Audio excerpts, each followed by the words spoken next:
À 2 jours du premier tour de l'élection présidentielle, Madame la ministre était en déplacement sur notre département, ici derrière moi à la salle Signoret à Nogent-le-Rotrou, suite à l'invitation de Laure de la Rodière, actuelle députée de la 3e circonscription d'Eure-et-Loir.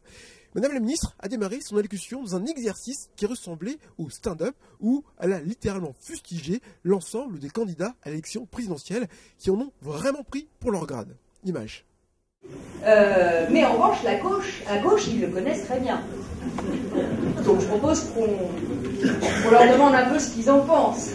Hein, non, parce qu'il faut se remémorer, parce que quand la question de la crédibilité se pose, ceux qui en parlent le mieux, c'est ceux qui connaissent. La première, c'est Ségolène Royal. 30 ans de vie commune, 4 enfants, elle doit quand même un peu connaître. Bon. Qu'est-ce qu'elle a dit, Ségolène Royal? Elle a dit une phrase épouvantable. Elle a dit: pouvez-vous me citer, en 30 ans de vie politique, une seule réalisation de François Hollande? Non, mais cette phrase, elle est extraordinaire. Alors Montebourg, comment il lui avait donné des petits surnoms gentils. Alors il avait dit: c'est Flamby. C'était pas pour dire qu'il avait un sens de la décision très fort. Hein, bon. Ensuite, il l'a appelé Culbuto.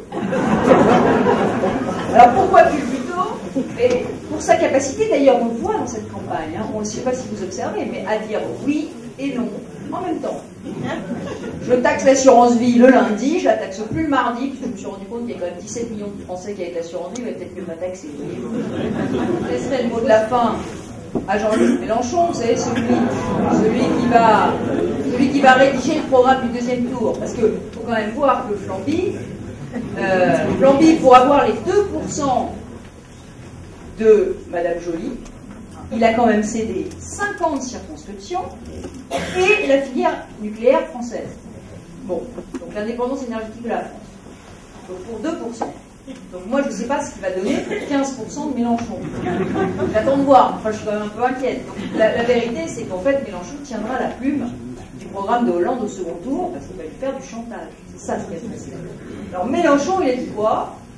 Il a dit une phrase qui moi me paraît frappée au coin du bon sens. Il n'en a pas dit beaucoup dans cette campagne, mais il en a dit au moins une. Il a dit: dans la tempête, on ne confie pas le gouvernail à un capitaine de pédale.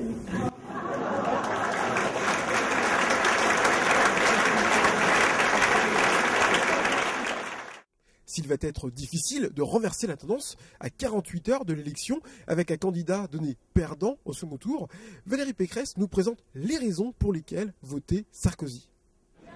Alors, Madame la Ministre, le président est réélu. Est-ce que les impôts augmentent pour les Français? Non, l'engagement du président de la République, c'est plus aucune augmentation d'impôts pour les ménages. Alors que vous le savez, dans le programme de François Hollande, il y a 50 milliards de hausse d'impôts pour les ménages et pour les entreprises. Vous avez parlé d'une campagne officielle tronquée, foncée par les petits candidats. Est-ce que vous pensez qu'ils vont coûter cher à l'électorat UMP? Non, ce que j'ai dit, c'est que la campagne officielle, avec l'équivalence des temps de parole, évidemment, faisait le jeu des petits candidats qu'on découvrait sur nos ondes aux heures de grande écoute, alors qu'ils n'ont pas forcément grand-chose à dire.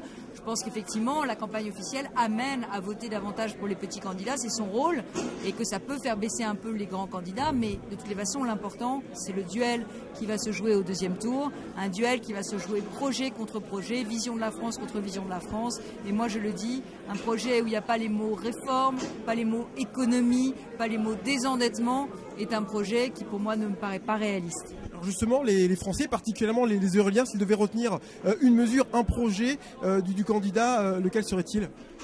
Pour moi, les 3 réformes essentielles que propose Nicolas Sarkozy pour le prochain quinquennat, c'est la réforme de l'école, la réforme de l'apprentissage et la réforme de la formation professionnelle.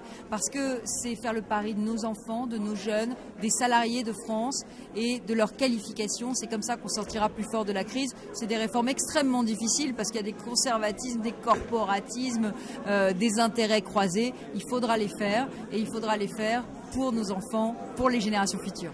Le retard dans les sondages, vous pensez, c'est quoi? C'est des Français déçus par les propositions ou des Français qui ne les ont pas compris? Je crois que l'opposition a voulu nourrir toute cette campagne à l'anti-sarkozysme, mais je le dis à tous les habitants de l'Eure-et-Loir, quand on veut se faire opérer, on choisit un chirurgien qui est le meilleur chirurgien. On ne se demande pas si le chirurgien est sympathique ou non. Ben, c'est pareil pour la France. On est dans une période de grave crise économique, on est dans une période de turbulence mondiale. Dans cette période, on se demande qui peut diriger la France. On ne se demande pas si on aime ou pas sa façon de parler, sa façon de marcher ou sa façon de sourire. Dernière question, on est à 2 jours du premier tour. Les Euréliens vous regardent à travers le 28 TV. Que leur dites-vous ? Moi, je dis aux Euréliens, lisez les programmes, lisez les projets. Parce que dans la déclaration d'amour de François Hollande, vous trouverez une déclaration d'impôt et puis vous ne trouverez pas une vision de l'avenir d'une France forte, une France qui sera protégée de la crise. Et Nicolas Sarkozy a protégé la France de la crise ces 5 dernières années. Il ne faut surtout pas changer de capitaine dans la tempête. Merci Madame la Ministre. Après les présidentielles, c'est les législatives. Laure de la Raudière craint-elle pour sa réélection ? Réponse. Est-ce que, très rapidement, est-ce qu'à 2 jours du premier tour, vous pensez que les habitants de votre circonscription vont voter UMP ? Oui, les habitants de ma circonscription vont voter Nicolas Sarkozy, je le pense, oui, bien sûr. Et ne craignez-vous pas être en grande difficulté pour ces prochaines législatives si c'est Hollande, le président Hollande qui passe pour les élections ? C'est une élection complètement différente, les législatives, et je pense que j'incarne une femme de terrain et en face, le candidat concurrent, je vais dire, a un profil très différent. Donc ça sera aux électeurs de choisir entre une femme de terrain disponible, qui a fait preuve d'action, de sa volonté d'agir sans sectarisme, ou le choix d'un autre type de candidat, beaucoup plus professionnel de la politique. À eux de choisir. Merci. Chers Euréliens, n'oubliez pas, le premier tour de l'élection présidentielle, c'est samedi. De l'extrême droite à l'extrême gauche, le principal, c'est de voter.